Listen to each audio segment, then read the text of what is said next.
tongue, troubles yet to come. One sip, bad for me. One hit, bad for me.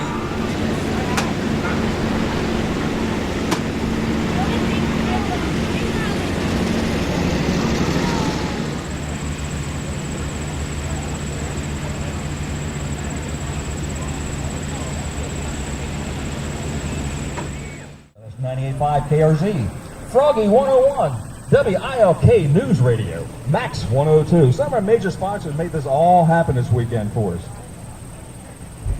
So there's a lot going to be going on today. We'll keep you toasted. Everything you see out past that snow flinch, that's it. I'm looking around here. Yep, they're all going to fly. That's right. Not both the Raptors. One of the Raptors will fly for us. One of the F-18 Super Hornets, a Rhino, is going to fly for us today. They got Rob Holland is in the air right now. He will be circling jumpers for us today. Kevin Russo out there with SNJ is going to demonstrate that airplane. Now for the first throw for your United States Army Golden Knights parachute team. This is Sergeant First Class Keith Pierce from North Dartmouth, Massachusetts. He's got more than 1,065 jump to his credit. There's our Golden Knights straight up overhead. The black and gold, the Golden Knight jump team for us. Again, that's Sergeant First Class Keith Pierce.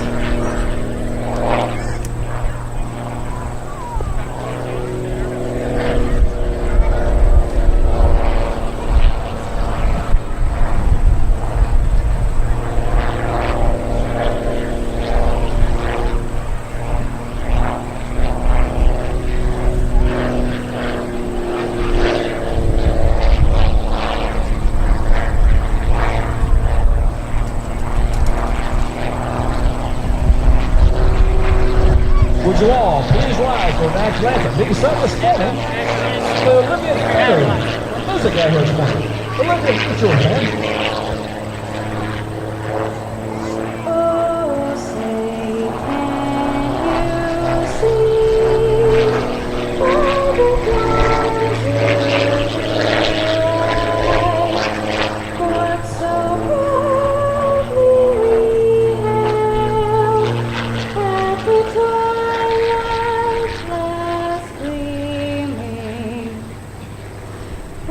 Broad stripes and bright stars through the perilous fight.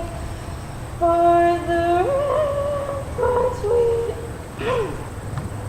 we watch were so gallantly streaming, and the rockets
Keith Pierce can hear you. Let's give it up for Sergeant First Class Keith Pierce out there this morning.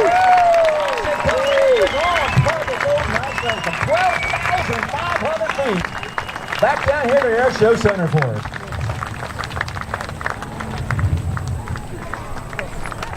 Golden Knight on target landing.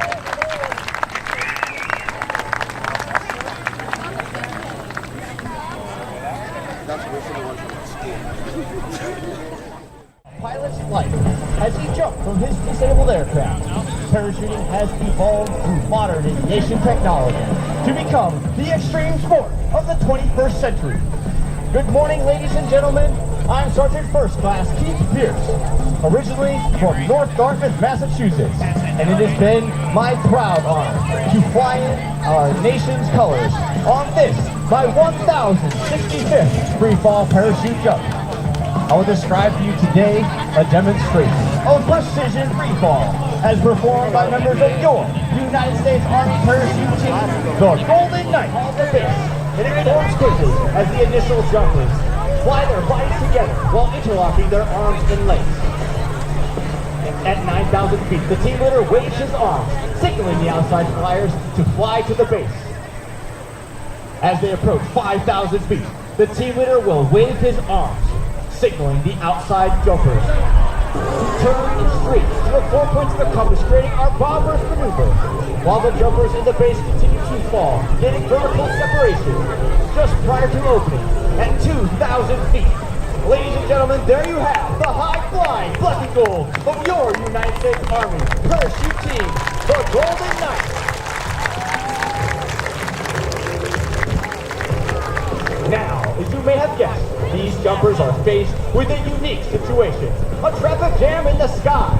They must first gain vertical separation in order to allow for individual approaches to the target area.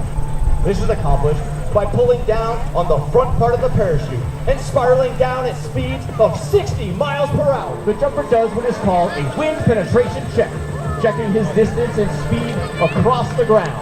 He first flies a downwind leg, followed by a base leg, 90 degrees to the target, then faces into the wind for a final approach.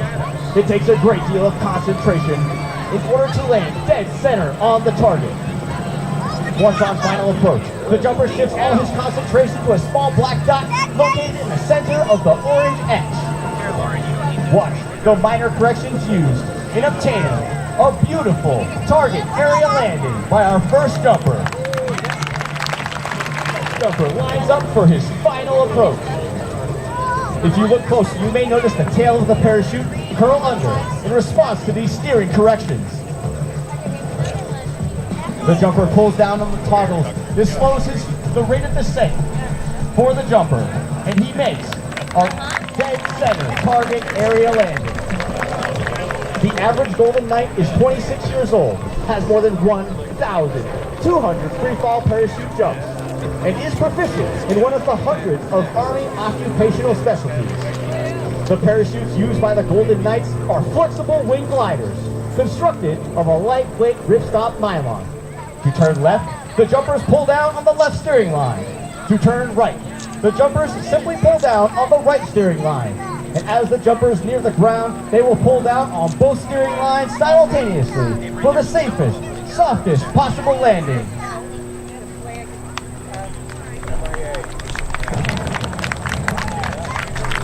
Unlike the military jet team, 89 men and women of the Golden Knights come from various jobs throughout the Army to spend 4 years on one of the 5 major sections of the team.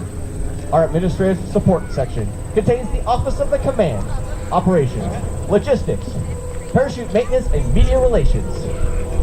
Our competition section has 4 competition teams: the 4-way and 8-way free-fall formation team, the canopy piloting team, and the vertical formation skydiving team. Ladies and gentlemen, if you direct your attention again, high overhead, it would appear that canopies have become entangled. But that is not the case. These jumpers are actually performing a facet of the sport known as canopy relative work. With the advanced aerodynamic design of these Ram Air parachutes, it is actually possible to fly one parachute right into the hand of the other jumper without adversely affecting its flight characteristics. Ladies and gentlemen, if you thought landing one parachute was difficult, then watch as these jumpers fly a 2-stack right into the target area and make beautiful, safe stand-up landings in the target area. Ladies and gentlemen, this concludes our performance for the morning. And on behalf of the entire team, I would like to thank each and every one of you for being such a warm and receptive airborne audience. In closing, I leave you with this final thought. In the future, may all your days be prosperous and your nights golden.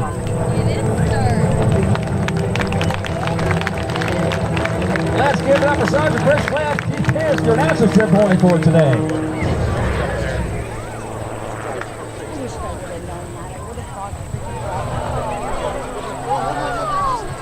Now, if you look high to the gentlemen, that's Mr. Rob Holland, 6-time world aerobatic champion flying for us this morning. This is just a little teaser for us today. He's coming back later, program to his full routine for us. Rob's from Nashville, New Hampshire. He's going over, I think he's heading over the World Championship again at the end of this month.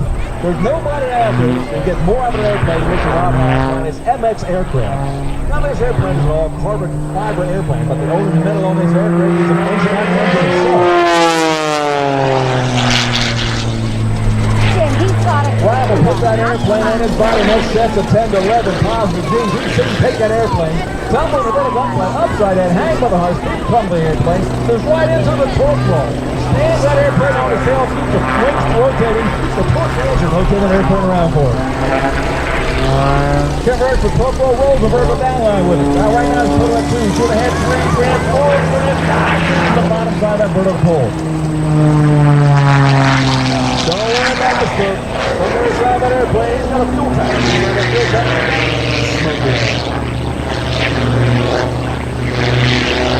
This is not Rob's normal living in the grounds.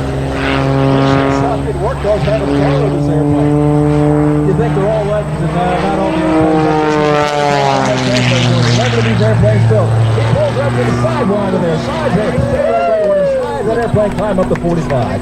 You look at the nose and tail vertical, but it's going on a 45-degree upline. It stops the vertical side, goes right to the torque roll again, takes that airplane around and brings it right back down the Airshow Center for us.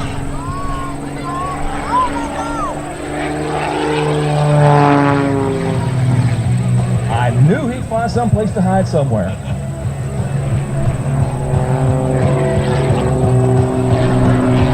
Rob's about 6'3", maybe even 6'4". He just barely fits in the airplane. Pulls up, does his carrier routine for us this morning.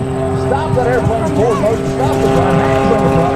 Takes all 360 plus horsepower. I don't think it'll work for him right there.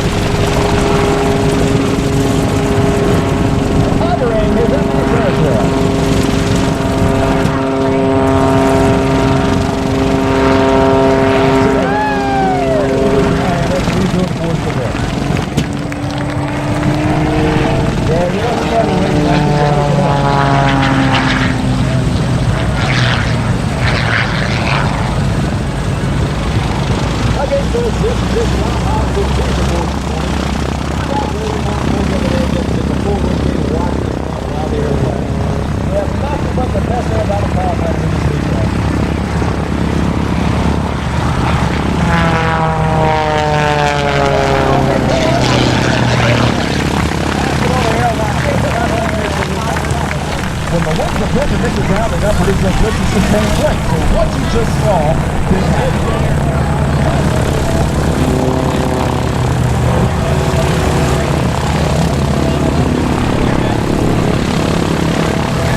And he makes it look so easy.